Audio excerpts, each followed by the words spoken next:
The first 100 years of international maritime safety efforts began shortly after the loss of that very well-known ship.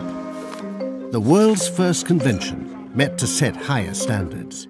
Echo sounding gave vessels an underwater eye, and load lines, first used in 2500 BC, finally became an international standard. The new United Nations created what we now know as the International Maritime Organization. VHF radio arrived, radar became mandatory, and new rules of the road were adopted to prevent collisions at sea.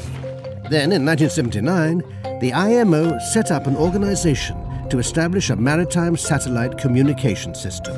Inmarsat was born. And before long, Inmarsat services had formed the backbone of IMO-compliant safety equipment.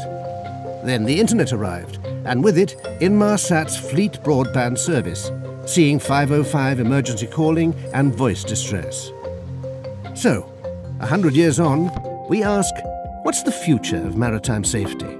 Well, Inmarsat is helping to write those chapters too, working closely with IMO members in developing the next generation of satellite safety services.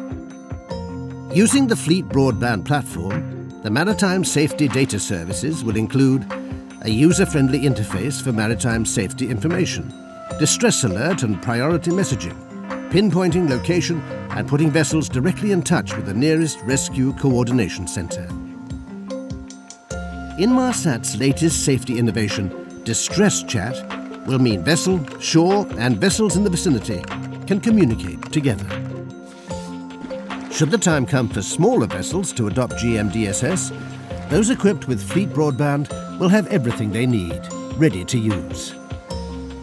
Who knows what other innovations we'll see in the next 100 years to make our oceans safer places. But when it comes to satellite safety systems, there's only one name committed, mandated, and officially approved by the IMO. That name is Inmarsat.